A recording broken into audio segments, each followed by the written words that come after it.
Teman-teman difabel jangan sampai merasa rendah diri. Kita harus buktikan, kita bisa, kita mampu.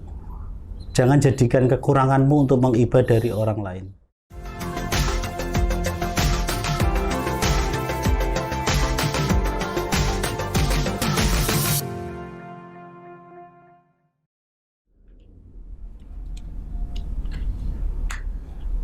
Assalamualaikum warahmatullahi wabarakatuh. Jumpa lagi bersama saya, Bang Kumis.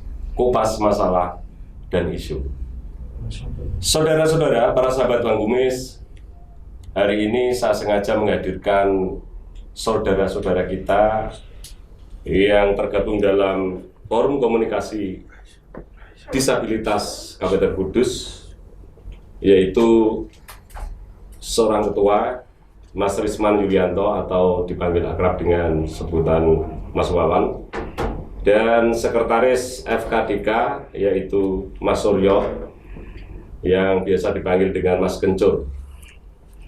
Saudara-saudara kita ini adalah orang-orang yang luar biasa karena meskipun beliau-beliau ini mengalami keterbatasan secara fisik, tetapi beliau ini optimis bahwa hidup tidak harus menggantungkan orang lain. Tapi saudara-saudara ini selalu giat agar supaya hidup ini tetap berjalan. Kita perkenalkan, yaitu Mas Wawan atau Mas Rismawan Yulianto. Assalamualaikum Mas. Waalaikumsalam warahmatullahi wabarakatuh. Sehat ya? Sehat, alhamdulillah. Salam sehat Mas. Salam sehat, salam inklusi Pak, jangan lupa. Oh inklusi ya? Salam inklusi. Inklusi itu apa? Inklusi dalam artian segala sendi-sendi kehidupan kita berbangsa dan bernegara ini harus tetap mengedepankan asas inklusi. Dalam artian harus benar-benar mengapresiasi hak-hak teman-teman difabel. Jadinya harus inklusi. Gitu. Seperti itu Pak. Ini saya Bang Kumis banyak belajar dari Mas Wawan ini. Sama-sama belajar. Iya. Terima kasih atas kedatangannya Mas Wawan ya. Kemudian jenengan ketua. Saya ketua FKDK. Forum Komunikasi Disabilitas Kudus ya. Kemudian Assalamualaikum Mas Kencur. Waalaikumsalam warahmatullahi wabarakatuh. Jenengan sekretaris FKDK ya? Ya betul. Iya. Sehat Mas? Sehat. Salam inklusi. Salam inklusi. Ya. Lupa lagi. Ya. Sehat ya? Iya sehat, alhamdulillah. Dengan adanya pandemi COVID-19 tidak terkena itu ya, Mas? Ya kalau dibilang terkena ya sedikit terkena Pak, karena saya kan sebagai pedagang yang punya di warung, dengan adanya pemberlakuan PPKM kemarin yang dibatasi jam operasional, terus terang juga menghambat income kami, pendapatan kami untuk mendapatkan penghasilan gitu. Saya kira itu semua ya Pak. Hampir semua mengalaminya Pak. Ya kita kembali ke Mas Wawan, Ketua FKDK. Keseharian ini berkaitan dengan ada PPKM, sekarang ini PPKM darurat. Kemarin itu darurat, kemudian ini level 4, entah nanti semoga tidak ada level lagi tanggal 2 Agustus. Apa kegiatan sehari-hari Mas Wawan? Kalau saya bekerja di sebuah perusahaan ekspedisi ya Pak ya. Jadi mungkin kalau orang-orang terimbas dengan pandemi ini, tapi kalau di perusahaan ekspedisi malah berkah. Gitu. Berkah dalam artian malah tambah rame kerjaan gitu Pak ya. Sebuah ekspedisi di Kudus. Di Kudus ya? Iya. Ekspedisi dalam satu pulau atau keluar pulau? Kita hampir di seluruh dunia Pak ya bisa. Oh gitu ya? Iya. Ini diantara teman-teman yang difabel, saya kira dengan agak sedikit beruntung dengan yang lain mungkin Mas. Kalau sekarang kan dengan sudah bekerja di salah satu perusahaan. Iya, itu dari pertemuan yang tidak sengaja Pak. Waktu dengan ketemu dengan salah satu pimpinan ekspedisi dari acara difabel juga, salah satu acara difabel, ketemu sama beliau. Nah beliau interest dengan kegiatan saya, akhirnya menawarkan pekerjaan ke saya. Seperti itu. Gitu ya? Iya. Nah, perusahaan di mana Mas? Di sebelah utaranya Pol Nusantara Getas, Pak. Getas Pejaten. Dari di Kudus. Di Kudus sendiri. Kemudian untuk kegiatan yang lain selain apakah jenengan punya usaha lain selain jenengan bekerja di salah satu perusahaan ekspedisi? Jadi saya difasilitasi untuk masuk sore, Pak. Karena jadi paginya nanti saya bisa untuk manfaatkan untuk mengurusi di FKDK. Gitu ya. Jadi kebijakan dari pimpinan kami mengakomodasikan saya untuk masuk sore supaya paginya saya bisa konsen di FKDK gitu. Ya, baik. Ya. Kemudian saya akan bertanya dengan sekretaris jenengan yaitu Mas Gencot. Ini panggilannya sekjen nih kalau di Iya. sekjen. Memang kalau sekretaris itu biasa dipanggil sekjen. Siap. Artinya kan sekretaris jenderal. Siap. Ada wakil ketua, Iya. ada wakil ketua, ada wakil sekretaris. Baik Mas Gencot, keseharian Mas Gencot apa? Keseharian saya adalah jualan, Pak. Jualan di warung sembako. Kebetulan saya bersama istri mendirikan warung kopi di rumah. Karena memang kami berdua nggak ada pekerjaan lain selain harus berjualan kopi dan sembako. Jadi kita berupaya bekerja seadanya lah, berusaha seadanya. Memang untuk zaman sekarang untuk mencari pekerjaan kan cukup sulit. Iya, sulit. Jadi kita hanya bisa buat usaha warung kecil-kecilan gitu di rumah. Gitu. Sama istri. Sama istri. Di rumah terus yang dijual apa aja? Yang dijual ada kopi, terus mie rebus, rokok, bensin dan keperluan dari masyarakat sekitar. Kebetulan target konsumen kita memang dari masyarakat sekitar, gitu. Gitu ya. Ya, baik. Kita kembali ke Mas Wawan. Apa kemudian jenengan ini punya FKDK atau Forum Komunikasi Disabilitas? Kemudian apa? Kemudian jenengan mendorong ada forum komunikasi di antara teman-teman yang notabene adalah difabel. Mungkin sedikit bercerita ya Pak ya ini. Kita menceritakan gimana bisa lahirnya sebuah forum komunikasi ini. Dari awal kita cuma berlima Pak awalnya. Awalnya cuma berlima, kita komunitas sepeda motor ada 3 asalnya.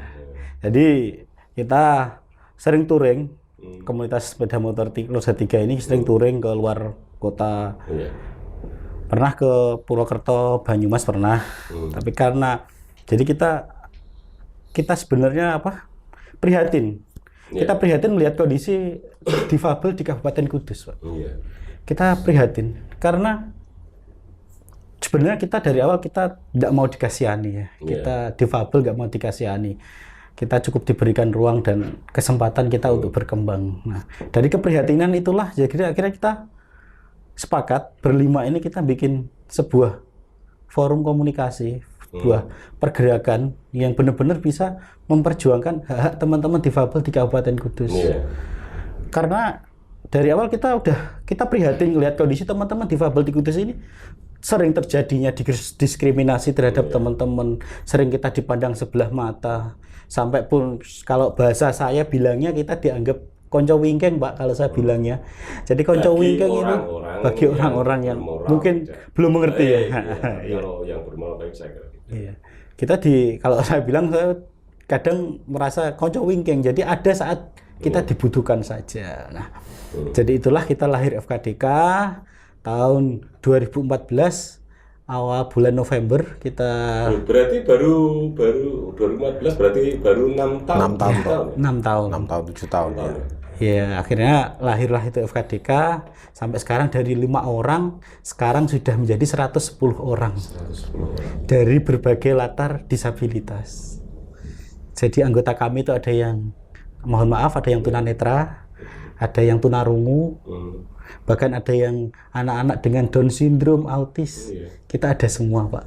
110 orang di seluruh Kabupaten Kudus. Dan itu selalu menjalin komunikasi atau kemudian membuat satu grup di WhatsApp kita ada, di fanspage kita ada, terus ya intinya kita pengen ini loh teman-teman difabel.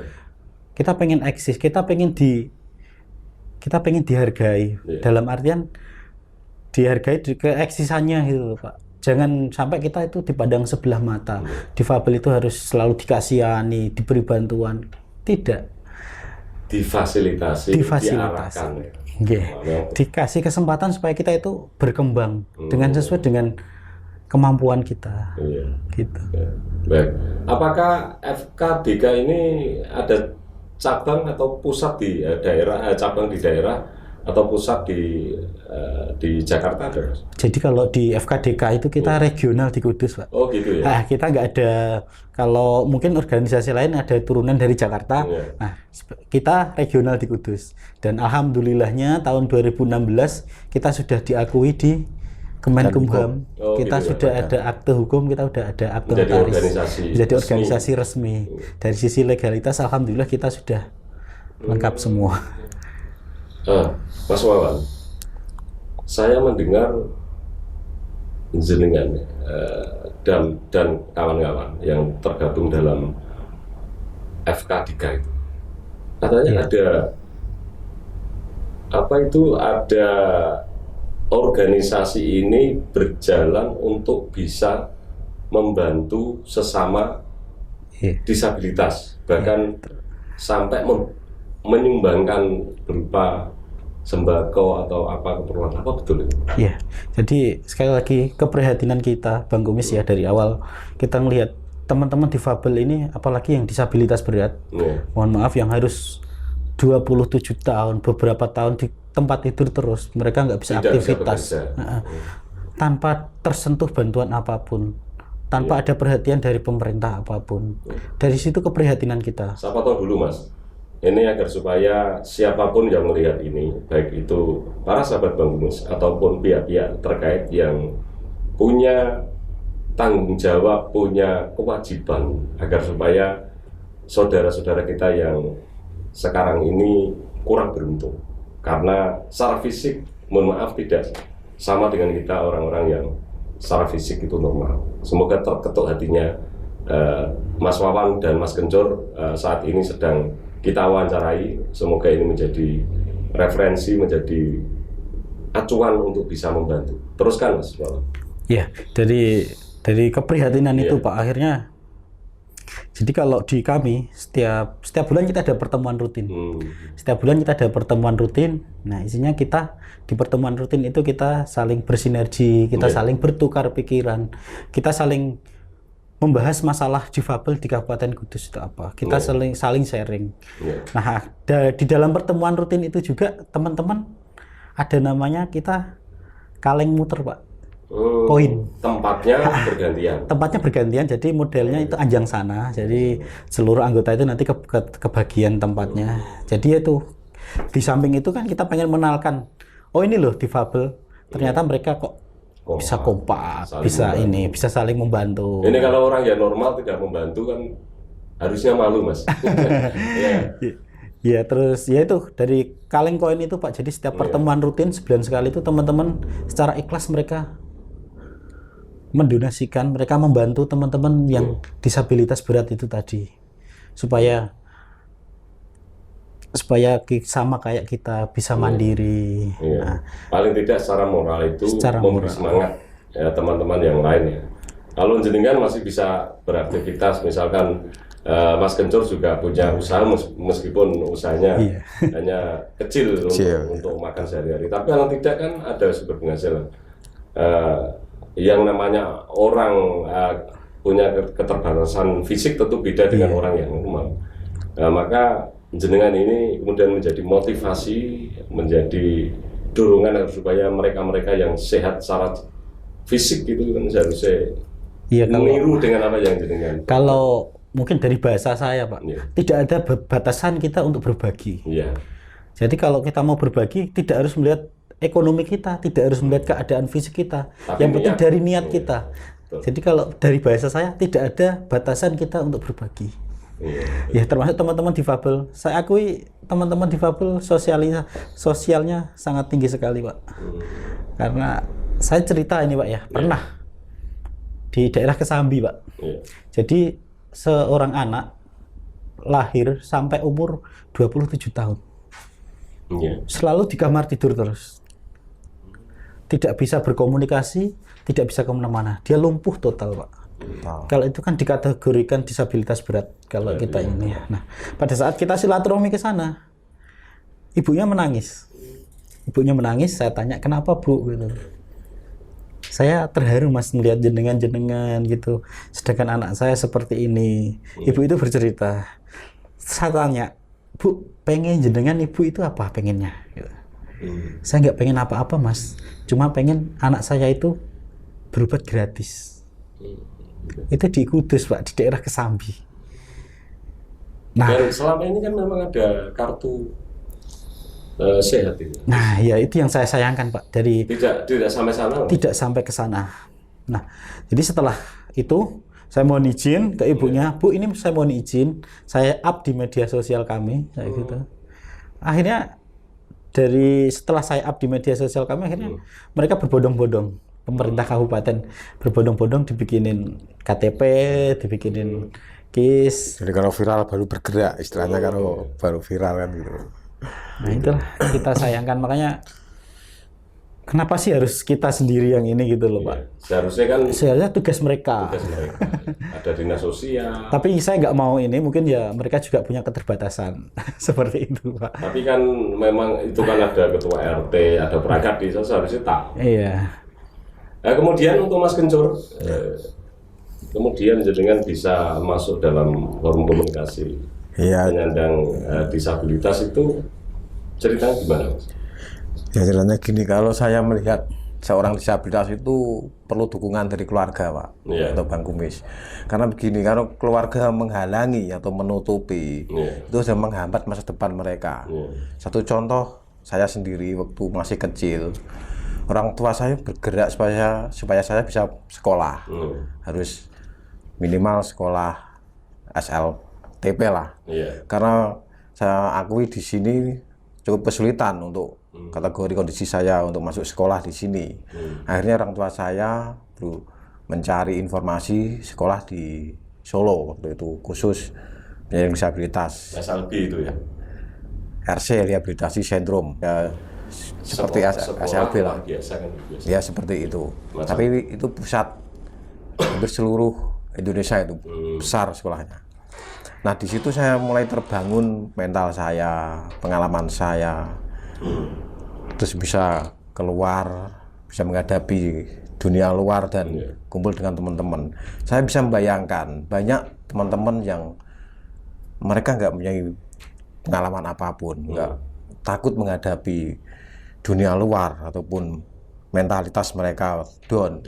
Itu kan mereka nggak pernah keluar, nggak pernah diizinin atau punya kesempatan dari keluarga untuk menempuh pendidikan.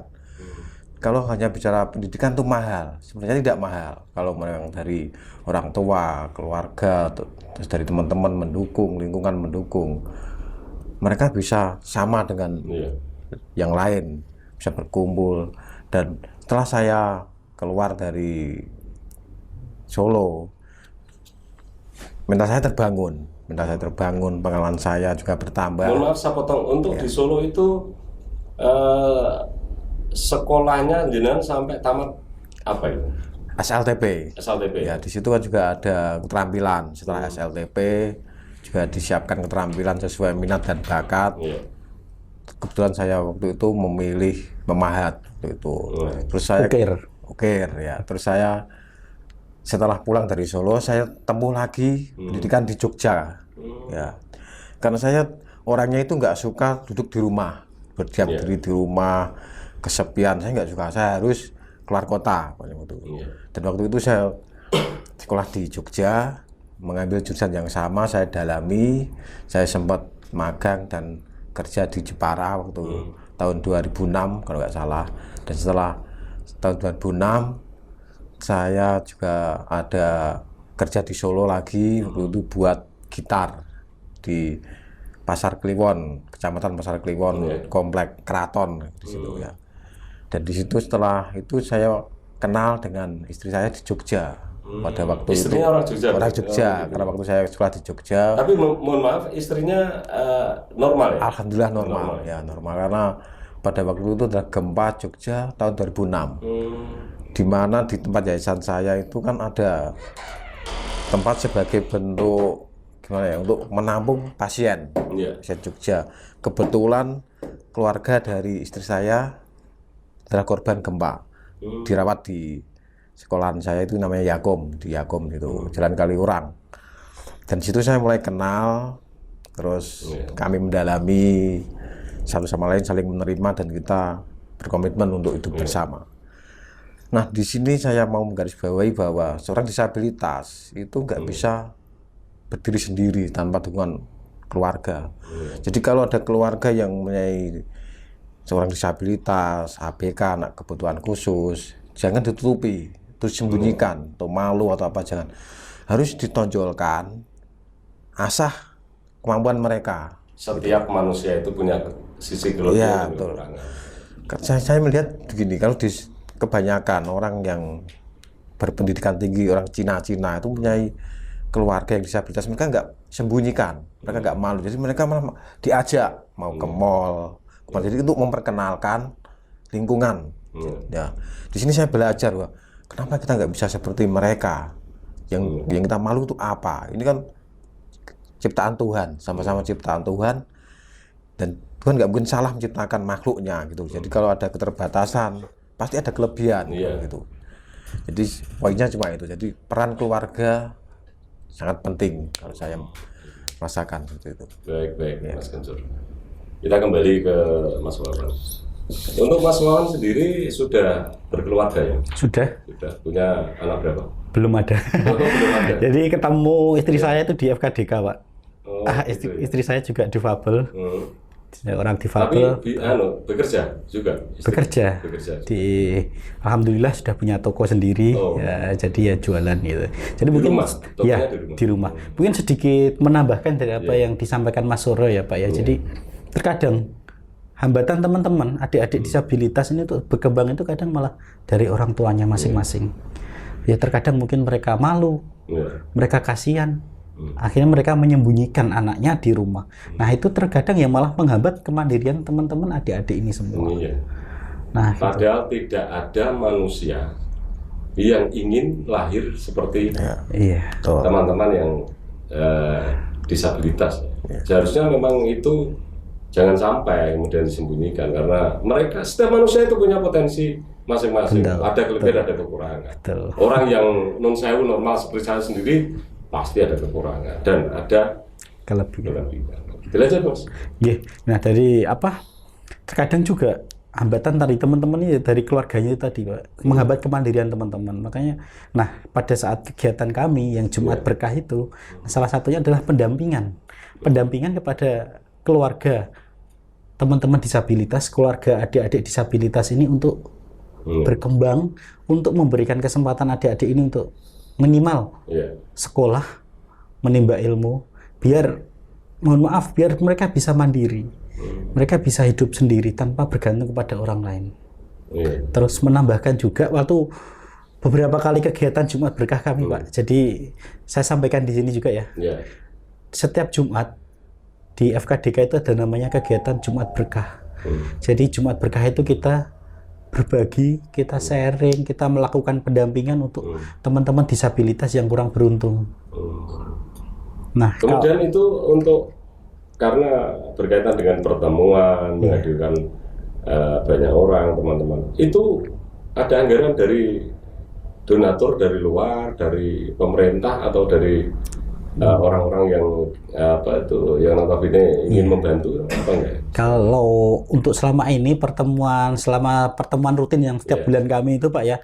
Nah, salah satu tempat saya bekerja itu mensubsidi ya nggak banyak sih, Pak.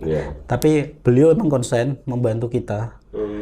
Termasuk juga membantu teman-teman dalam hal alat bantu, Pak. Alat bantu seperti kursi roda, krek, tongkat, dan lain-lain itu beliau konsen membantu. Nah, salah satunya beliau membantu subsidi dalam pertemuan rutin. Nah, di samping itu sumber dana kami, jadi setiap anggota, setiap pertemuan rutin itu kita bebankan, Pak. Kita bebankan iuran. Salah satunya untuk kegiatan sosial kami itu ya emang jumlahnya nggak banyak.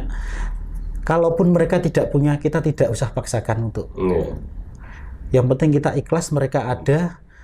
Soalnya saya nggak mau memberatkan anggota kami. Saya nggak mau memberatkan teman-teman.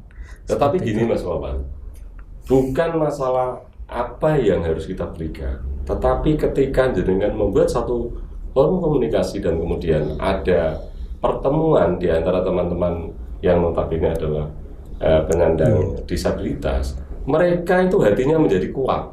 Nah itu support kuat itu yang kemudian ini yang menarik. Saya pikir ini yang menarik karena kemudian orang yang notabene selain jenengan, kalau jenengan berdua saya kira secara ekonomi cukuplah untuk seharian. Tapi yang lain ada yang kurang beruntung. Misalkan dia belum bekerja atau bekerja tapi dapat pendapatannya minim gitu.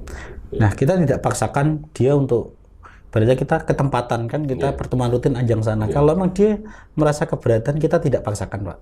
Nah, nanti boleh diganti sama di tempat yang lain. Nah, mungkin sedikit bercerita juga kalau mungkin kalau saya Mas Suryo ini kan difabelnya dari kecil, Pak ya. Jadi saya sudah siap dengan kondisi saya sudah siap gitu kan. Tapi banyak kasus, banyak kejadian teman-teman itu yang mohon maaf difabelnya karena kecelakaan. Mereka harus kehilangan tangan, mereka harus kehilangan kakinya. Nah, itu yang sulit untuk menerima kenyataan. Mental teman-teman ini belum siap yang difabelnya karena kecelakaan ini. Seperti teman yang ada di Lau itu, Pak. Jadi dia itu pada waktu itu PKL di sebuah perusahaan. Dia kesetrum, tangannya diamputasi 2, kakinya diamputasi 2. Orang Lau. Usia masih muda. Usia masih muda. Masih sekitar 23-an. Kayak gitu misalkan itu kemudian dia mencari pekerjaan atau usaha sendiri di rumah. Nah, jadi kan setelah kecelakaan itu dia udah sembuh, tapi dia masih mengurung diri di kamar. Dia masih belum siap dengan keadaannya. Dia masih belum siap dengan keadaan fisiknya dia. Nah, saya waktu itu dengar kabar dia, saya silaturahmi ke rumahnya. Sekali 2 kali dia masih ini, Pak. Ya, tapi setelah beberapa kali akhirnya mental dia sudah mulai terbentuk. Gitu ya. Ya, alhamdulillah kita fasilitasi dengan pembuatan kaki palsu, dengan tangan palsu. Alhamdulillah sekarang udah terbentuk mentalnya, sudah bisa naik motor roda 3 sekarang. Jadi pengurus FKDK sekarang anaknya. Kemudian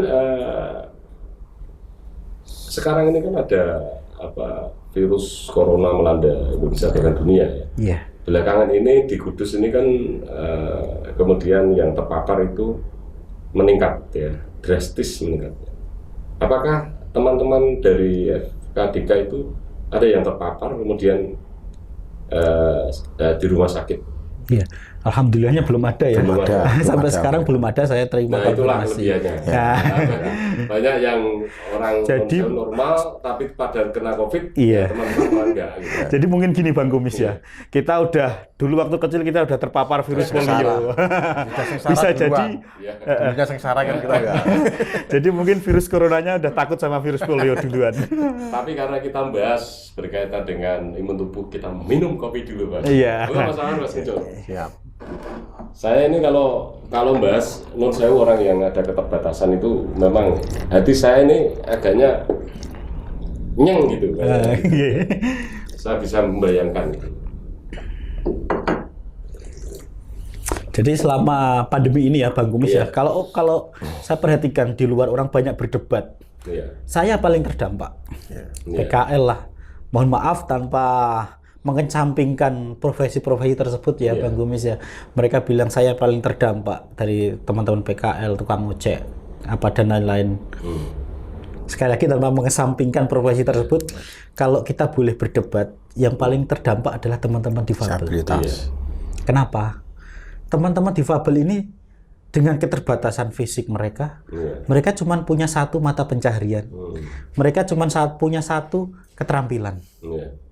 Nah, kalau dari mata pencaharian itu dia terimbas dari virus pandemi, mereka nggak ada punya pilihan lain. Nah, lain lagi kalau teman-teman dari PKL, teman-teman dari tukang ojek, dengan fisik yang mereka yang sempurna, normal, mereka bisa mencari alternatif dari penghasilan lain. Nah, kalau teman-teman difabel, mata pencaharian mereka cuma satu. Saya contohkan teman di Nganguk itu penjahit, Pak. Dia mengeluh, harusnya ini jahitan seragam itu rame kan biasanya, Pak. Kalau tahun ajaran baru sangat sepi sekali. Iya, paling terdampak itu berkaitan sekolah itu. Mencari alternatif penghasilan itu nggak bisa dengan keterbatasan fisik mereka. Jadi sekali lagi kalau kita berdebat siapa yang paling terdampak dari pandemi ini, ya teman-teman difabel. Ya, gitu. Justru malah teman-teman difabel nggak ada yang protes, kelihatan protes di medsos nggak ada. Hanya menuntut gitu. Legowo kita orang. Tapi yang sangat menarik gini, Mas Wawan dan Mas Kencor. Ada orang-orang yang sebetulnya malah secara fisik itu normal, tapi kemudian kamuflase. Ya saya nggak menuduh, tapi kan ada saya sebutkan di mana justru pura-pura. Sedangkan di sisi lain ada seorang Wawan, ada seorang Kencor atau Mas Suryo justru menyemangati saudara-saudaranya yang kurang beruntung itu. Ini menarik. Nah, apa yang sekarang ini dikeluhkan oleh seorang Wawan dan seorang Kencor berkaitan dengan apa keperbedaan pemerintah terhadap para teman-teman yang kurang beruntung? Ya, jadi saya cukup menyayangkan apa yang dilakukan oleh, saya bilang oknum ya Pak ya, mengatasnamakan difabel untuk meminta belas kasihan, untuk mengiba kasihan dari orang lain. Saya sangat menyayangkan. Karena dari diri kita sendiri kita tekankan, jangan jadikan kekurangan fisik kita untuk mengibah kekurangan, untuk mengibah kepada orang lain. Seumpama kita mampu, kita lakukan apa yang kita mampu. Kalau bilang insya Allah, kalau kita mau berusaha, Allah pasti ngasih jalan. Nah, saya sangat menyayangkan sekali. Terus harapan kami kepada pemerintah, terutama pemerintah Kudus ya Pak ya, jadi lebih memperhatikan teman-teman difabel, lebih mengakomodir hak teman-teman difabel itu apa, hak dasar teman-teman difabel itu apa, mulai hak kesehatan, hak aksesibilitas, hak hidup teman-teman difabel itu. Saya berharapnya teman-teman yang ada di pemerintah Kabupaten Kudus itu lebih care, lebih peduli sama kita. Ya, padahal dalam Undang-Undang Nomor 8 Tahun 2016 berkaitan dengan perlindungan terhadap saudara-saudara para penyandang difabel itu kan seharusnya pemerintah menggunakan undang-undang itu. Nah, ini ada dua hal, Mas Wawan, yang saya pahami dengan apa yang jenengan katakan itu. Yang pertama, jenengan itu sanggap memberi motivasi terhadap teman-teman yang kurang beruntung tadi, difabel, agar supaya kekurangan itu jangan kemudian diratapi, ditangisi, tetapi mari mencari penghasilan tanpa harus menggantungkan orang lain.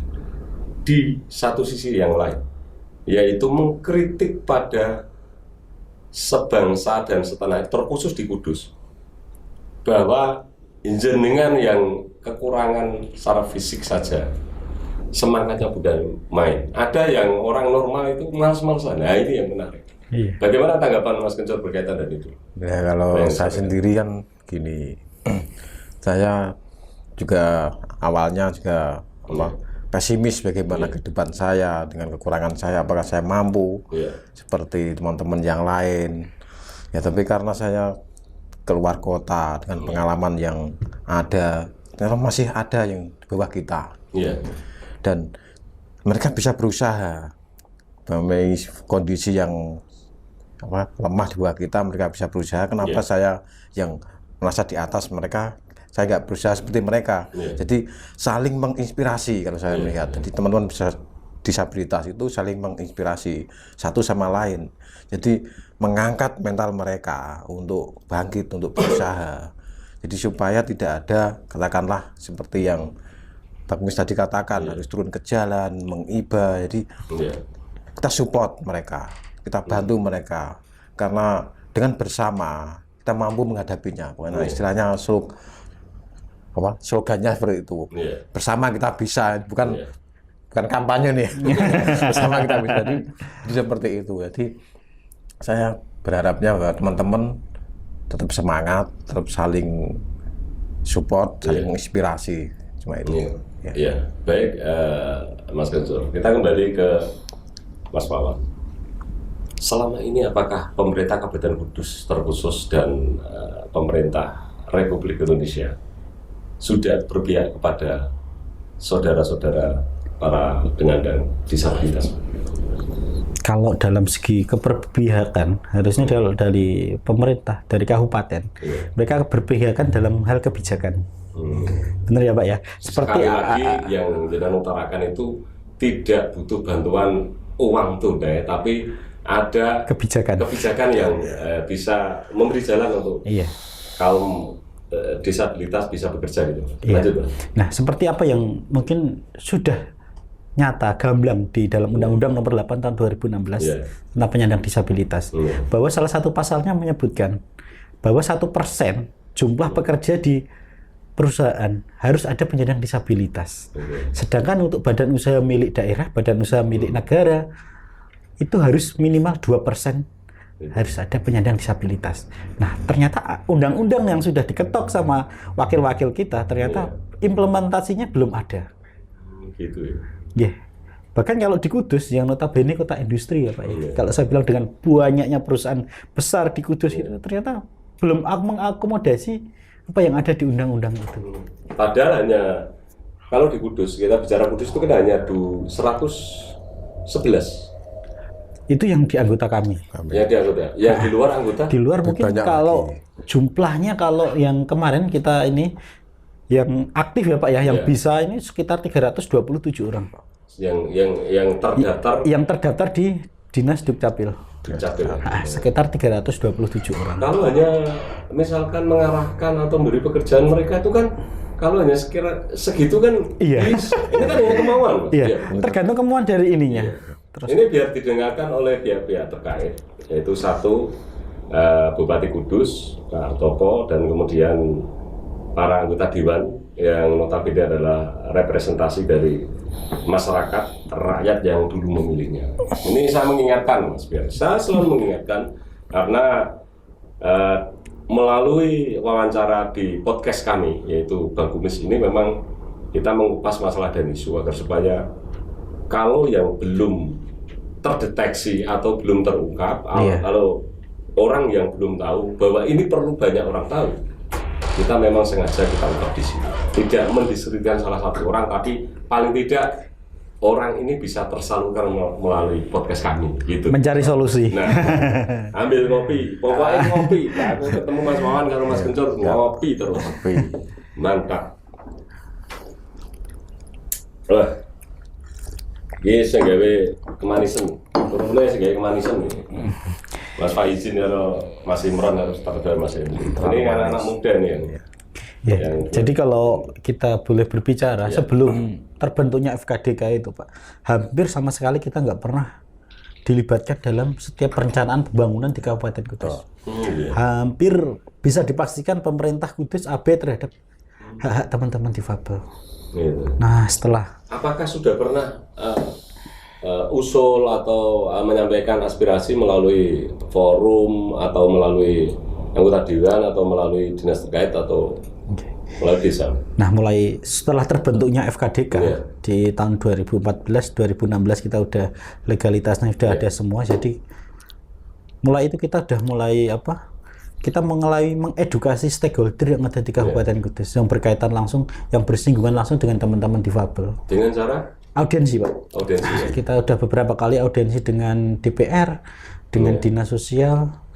Pokoknya yang berkaitan dengan hak teman-teman difabel kita coba audiensi. Nah, alhamdulillah mulai sekarang udah terbuka, udah melibatkan kami, mungkin di Musrebang, musyawarah pembangunan itu kita udah mulai dilibatkan. Dan mohon izin Bang Kumis, ini tahap peraturan daerah tentang perlindungan dan pemenuhan hak penyandang disabilitas sudah mulai dibahas di DPRD, mudah-mudahan secepatnya bisa disahkan. Sebagai apa? Kalau sudah ada perda menjadi payung hukum buat teman-teman difabel nanti.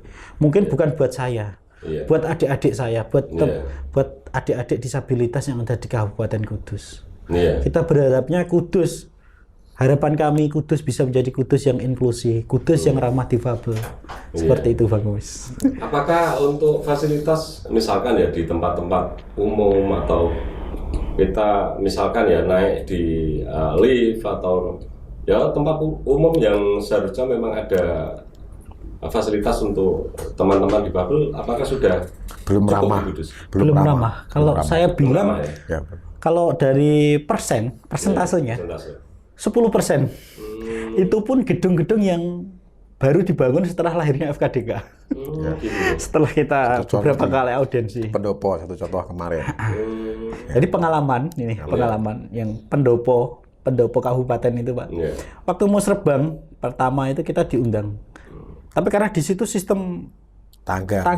Iya. kebetulan yang hadir waktu itu saya dan Mas Suryo. Mas Suryo kan nggak bisa, dia harus pakai kursi roda. Iya.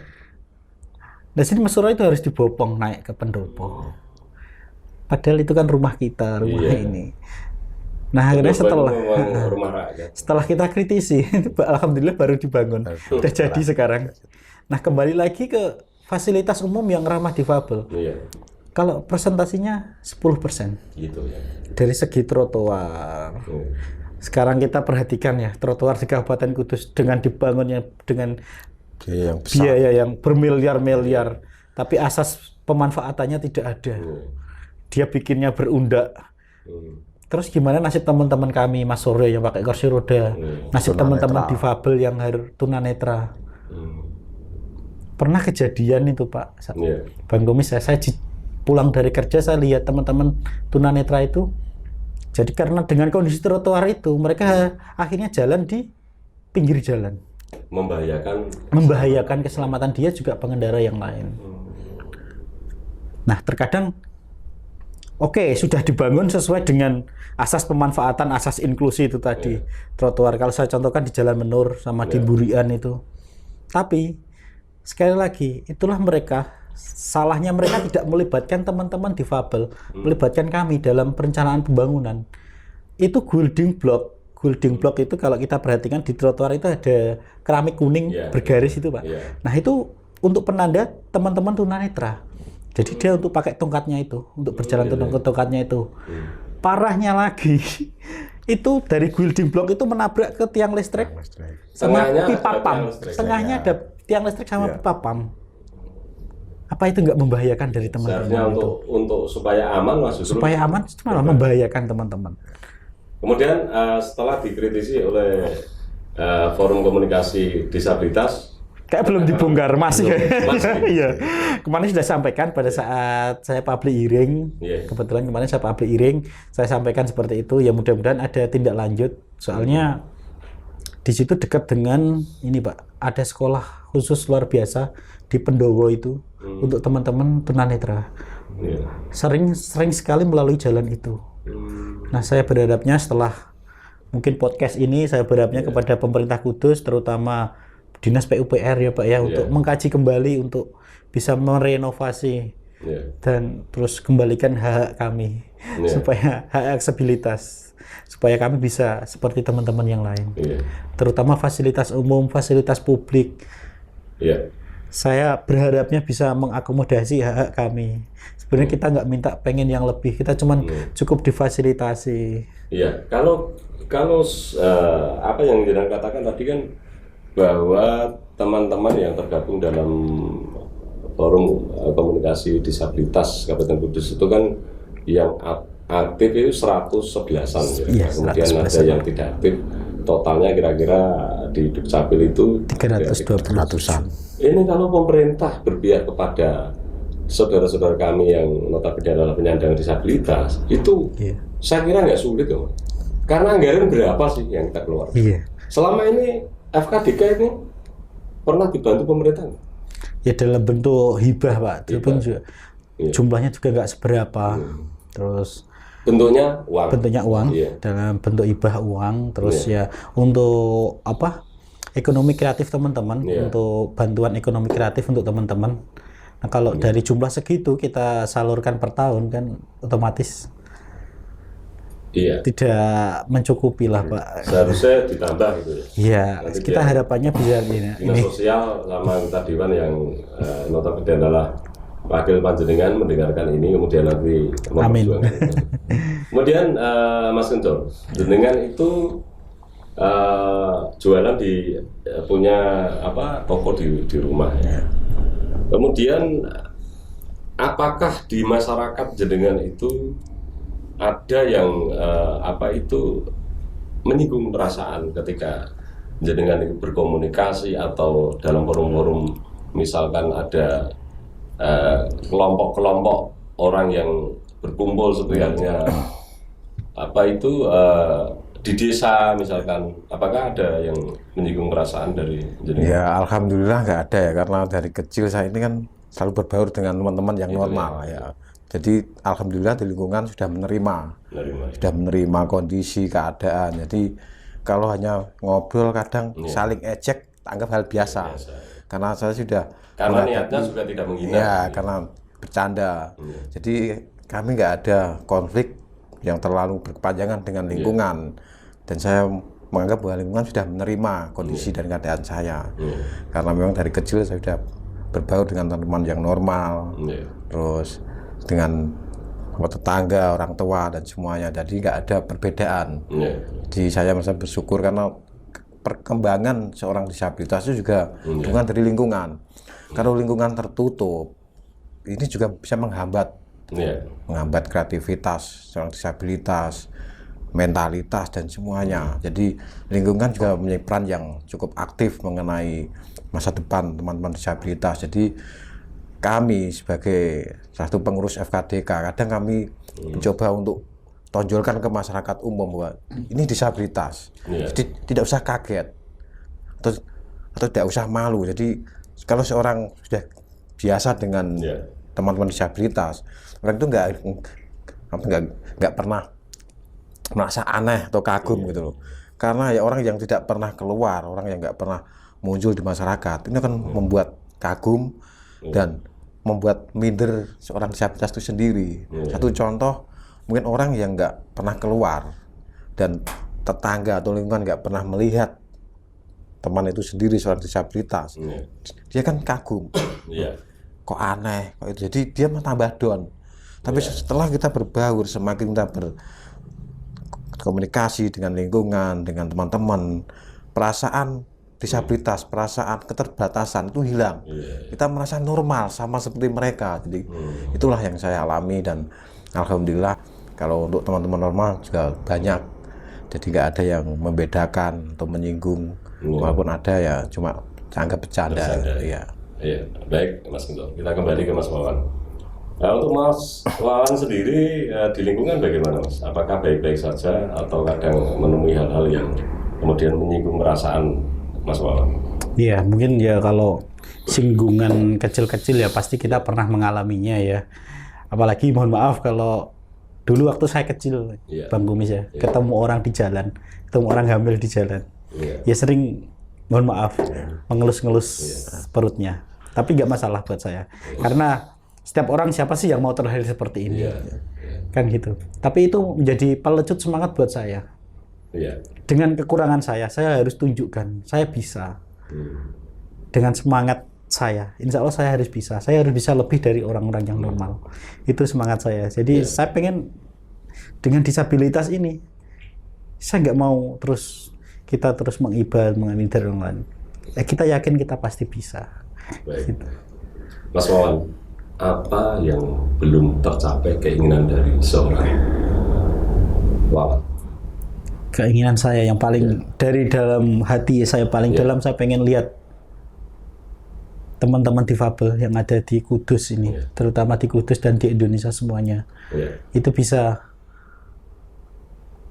mandiri dalam hal kemandirian, dalam hal segi ekonomi, dalam kemandirian dalam hal sosialisasi mereka. Mimpi saya seperti itu. Saya pengen Indonesia itu, terutama Kudus ini, bisa menjadi Kudus yang ramah difabel, Kudus yang bisa memenuhi hak teman-teman difabel. Itu salah satu mimpi saya. Baik, saya mau tanya jenengan Mas Wawan sama Mas Guntur. Nanti bergantian.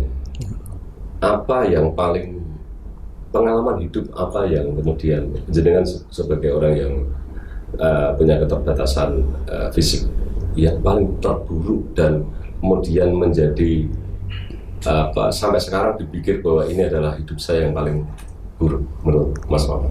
Pengalaman saya yang paling terburuk pada saat saya Ini masalah pribadi nggak apa-apa nih saya ceritakan. Jadi pada waktu itu saya lama di Jakarta, Pak. Iya. Bang Kumis, saya lama di Jakarta. Jadi saya ceritakan dulu nih ya. Iya. Dari saya SD, SMP Nggak usah sampai nama nggak usah. Nggih, dari SD, SMP, SMEA, saya tuh memang sekolah di sekolah yang formal, sekolah umum. Jadi saya berbaur dengan teman-teman yang biasa. Nah, setelah lulus dari SMEA, saya sekolah di Solo, sama seperti Mas Suryo. Saya melanjutkan di Bogor. Jadi Bogor itu sekolah keterampilan bekerja sama dengan pemerintah Jepang. Pemerintah Jepang, segala gedung dan instrukturnya dari Jepang sana, Pak. Bang Kumis ya. Setelah saya lulus dari sana, saya kerja di Astra Daihatsu. Oh, pernah kerja di Jakarta juga? Saya 20 tahun di Jakarta, di Astra Daihatsu. Saya kerja di sana, terus ibu sakit-sakitan, nyuruh saya pulang. Terus akhirnya saya resign dari sana, terus saya fokus di rumah. Nah, kembali lagi yang Bang Kumis tanyakan tadi ya, terkait hal-hal paling apa yang menyedihkan selama saya menjadi difabel ya. Pada saat itu, saya mempunyai ya bukan pacar sih, teman dekat lah. Teman dekat orang Kudus. Alhamdulillah sudah sampai dekat sekali. Laki-laki apa perempuan? Nah, saya tunjukkan ini perempuan. Saya tunjukkan keseriusan saya. Saya pengen memperistri dia gitu. Dia juga udah setuju. Akhirnya, tapi dia secara fisik normal. Normal. Ya. Dia kerja di salah satu dealer mobil. SPG lah bisa dibilang begitu, di daerah Kendal. Nah, saya pulang dari Jakarta, saya nemuin orang tuanya. Saya mengutarakan niat hati saya. Ternyata harapan saya, tanggapan saya dari orang tuanya ternyata tidak yang sesuai yang saya harapkan. Tapi orang tuanya. Bukan dari ininya, bukan. Pasarmu itu kalau dari pasangan saya bisa menerima keadaan saya apa adanya. Nah, tapi dari keluarganya dia dengan sebuah kata-kata yang sampai sekarang akan saya ingat. Karena pada saat itu beliau bilang, apakah dengan kondisi kamu bisa mencukupi anak saya? Apakah dengan kondisi kamu bisa menghidupi anak saya? Akhirnya ya mungkin karena kita belum jodoh, terus saya pulang dari rumahnya ya mungkin masih sangat hancur sekali perasaan pada saat itu, tapi ya akhirnya saya kembali lagi, mungkin kita belum berjodoh. Saya gitu. Nah, itulah saat-saat saya paling terpuruk dalam hidup saya karena saya nggak pernah menyesali saya menjadi seorang difabel. Saya nggak pernah menyesali. Mas Wawan, mohon maaf. Jangankan non sewi, setiap manusia itu pernah punya memori atau mengalami hal-hal. Ada penolakan seorang perempuan, ada penolakan calon mertua, ada penolakan apapun di dunia ini kan serba mudah. Itu tidak hanya berlaku pada teman-teman pada yang difabel itu, tetapi orang normal juga pernah. Nah, sendiri juga pernah. jangan kemudian kita bersedih, jangan, karena belum jodoh tadi yang utarakan. Kemudian saya kira ini proses hidup yang harus kita jalani agar supaya kita tetap terus hidup dan dewasa. Nah, pada saat itu ya sempat juga mungkin karena terlalu ini, saya sempat menyalahkan Tuhan, menyalahkan Allah. Kenapa saya bisa dilahirkan seperti ini? Tapi akhirnya dari keluarga. Allah kan? Sudah kan? Iya. Sudah dijawab. Sudah dijawab sama Allah. Alhamdulillah saya bisa buktikan saya sampai sekarang ini bisa seperti ini. Iya. Baik. Untuk Mas Gencor gimana Mas? Memori perjalanan hidup yang paling menyakitkan Mas Gencor? Kalau saya sendiri kalau mengenai memori yang menyakitkan sebenarnya nggak terlalu saya pikirkan karena saya sifatnya orangnya kan bisa katakan bluboh, Bang Kumis. Ya, karena saya tidak. Iya, karena saya memandang segala sesuatu itu tidak harus pakai perasaan melulu, harus dengan realitas. Saya sering dulu waktu masih di Solo, di Jogja, deket cewek, ditolak, kan sudah beberapa kali. Jadi saya anggap itu bukan hal yang aneh atau yang terlalu menyiksa saya. Jadi saya memang waktu di luar kota itu saya lebih kumpul ke teman-teman yang katakanlah orang abangan, orang yang suka pengamen, preman, suka mabuk, terus seperti apa. Jadi saya belajar dari situ begini, bahwa hidup tidak usah terlalu kamu sedihkan atau selalu kamu pikirkan. hadapi. Nomor satu, hadapi. Jadi saya terus teringat. Jadi saya teringat bahwa seberat apapun rintangan ataupun cobaan, berusaha untuk menghadapi. Kamu jangan lelah, jangan menyerah. Jadi mengenai percintaan, terus omongan, hinaan dari keluarga juga sudah hal biasa. Bahkan istri saya kan orang normal. Jadi mungkin untuk melanjutkan ke komitmen juga tidak semulus yang orang lain bayangkan. Pasti ada hambatan, ada sebuah pemeriksaan, apa kamu mampu, apa kamu bisa kan. Saya kira juga hal wajar, karena kalau kita punya anak terus mempunyai hubungan dengan orang yang katakanlah terbatasan sebagai orang tua, pasti khawatir. Jadi ada hal yang perlu saya yakinkan bahwa saya waktu itu untuk menjawab apakah saya mampu atau tidak, biarlah Tuhan yang menunjukkan. Tapi saya akan berusaha, tapi alhamdulillah dengan berjalannya waktu saya mampu menafkahi keluarga saya, membesarkan anak-anak saya, menyekolahkan. Jadi di situ saya belajar bahwa kalau saya terus melihat ke belakang dengan kejadian-kejadian yang membuat saya sedih, saya malah bisa terpuruk. Jadi saya harus hadapi dan bangkit. Jadi seperti slogan Dr. Tirta itu, makan masker. Hadapilah, ya usah berpikir negatif. Jadi enjoy gitu saja.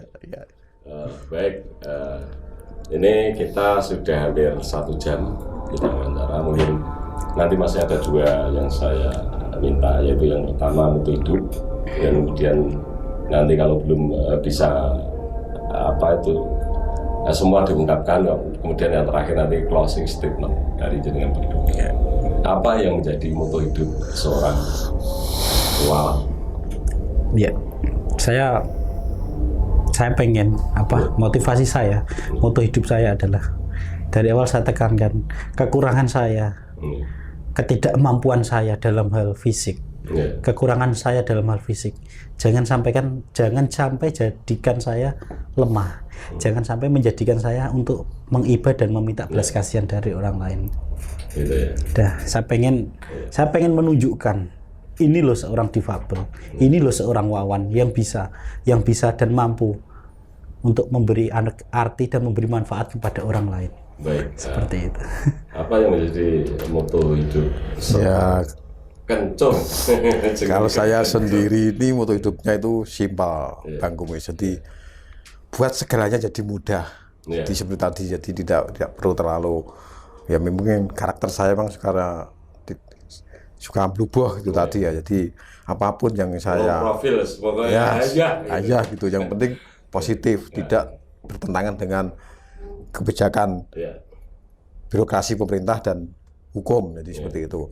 Jadi yang penting saya menghadapi dan berpikir positif. Berpikir positif. Jadi buat segalanya jadi mudah, gitu aja, simpel. Baik, sebelum nanti closing statement dari Ketua FKD Mas Wawan, closing statement atau harapan dari panjenengan untuk orang-orang yang senasib, yaitu dalam tanda petik yang penyandang disabilitas dan orang yang normal. Apa ajakan dari seorang Mas Suryo atau Mas Kencur? Ya, kalau mengenai harapan saya ya kepada orang normal, jadi jangan jangan pernah membedakan status sosial orang itu dari latar belakang seperti apa, kondisinya seperti apa. Jadi ajaklah teman-teman disabilitas atau siapapun, yang penting adalah tidak menyinggung, tidak saling menyakiti. Jadi berteman, bersahabat dengan siapapun, jangan pernah malu dengan kami. Jangan pernah merasa rendah, minder dengan kami. Jadi kami bagian dari Anda. Kami juga bagian dari ciptaan Tuhan yang perlu ingin mendapatkan hak yang sama seperti orang-orang pada umumnya. Baik, terima kasih. Berikutnya Mas Wawan selaku Ketua FKD atau Forum Komunikasi Disabilitas Kabupaten Kudus, closing statement harapan dari baik itu kepada teman-teman yang senasib atau penyandang disabilitas, kemudian orang yang normal seperti halnya saya ini, orang yang tidak normal, kemudian untuk pemerintah? Ya. Untuk teman-teman difabel yang di luaran sana yang senasib dengan saya, teman-teman difabel jangan sampai merasa rendah diri. Kita harus buktikan, kita bisa, kita mampu. Jangan jadikan kekuranganmu untuk mengiba dari orang lain. Ingat, Allah yang menciptakan kita. Jadi Allah yang punya rencana terbaik untuk kita. Jadi teman-teman difabel yang di luar sana tetap semangat, tetap jalani kehidupan dan jangan menyerah. Terus untuk ya mungkin penduduk teman-teman yang di luar sana yang mempunyai fisik normal, bukan dengan sama kayak kami. Tolong beri kami kesempatan, beri kami ruang. Jangan kasihani kami. Anggaplah kami seperti kalian semua yang normal, yang bisa beraktivitas. Yang membedakan saya dengan teman-teman adalah cuman fisiknya aja. Tapi pikiran kita sama, otak kita sama. Nah, jadi mohon untuk teman-teman yang normal, teman-teman yang sempurna di sana, jangan pandang rendah kami. Kita sama, karena kita sama-sama ciptaan Tuhan. Nah, khususnya untuk pemerintah Kabupaten Kudus dan Indonesia khususnya, kita berharapnya jenengan yang mempunyai kebijakan, yang jenengan yang mengeluarkan kebijakan, saya berharapnya kebijakan yang jenengan keluarkan nanti bisa berpihak kepada kita, bisa berpihak kepada teman-teman. Tolong berikan ruang kami, kebebasan kami untuk berekspresi. Tolong berikan ruang kami. Dan tolong penuhi hak dasar kami sebagai seorang manusia seutuhnya. Terima kasih. Luar biasa. Tepuk tangan. Baik, terima kasih pada Mas Rismawan Yulianto atau yang bisa disebut dengan panggilan akrab Mas Wawan selaku Ketua Forum Komunikasi Disabilitas Kabupaten Kudus dan juga Mas Suryo selaku Sekretaris Forum Komunikasi Disabilitas Kabupaten Kudus. Semoga apa yang menjadi keinginan jenengan, kemudian semua teman-teman penyandang disabilitas, semoga apa yang menjadi cita-cita dikabulkan oleh Allah Subhanahu wa Ta'ala. Amin. Kemudian saya titip salam pada keluarga panjenengan agar semoga tetap sehat, kemudian diberi rezeki yang Amin. Amin. Mungkin ya kami juga menyampaikan terima kasih Bang Kumis sudah difasilitasi, sudah dikasih kesempatan kita untuk menyampaikan unek-unek kita yang mungkin selama ini kita pendam, tapi lewat podcast Bang Kumis ini semoga kita bisa berbagi, kita bisa bersinergi, kita bisa belajar bersama. Ini loh seorang difabel, ini loh teman-teman difabel, seperti itu. Terima kasih Bang Kumis. Nanti tetap kita kampanyekan ini terus, misalkan nanti ada kesempatan saya mohon mau hadir untuk saya wawancarai berikutnya, entah kapan kita. Siap. Sukses selalu. Sukses. Salam sehat. Salam inklusi. Salam inklusi. Sehat dan inklusi. Sehat dan inklusi. Dua. Ya. Salam buat keluarga.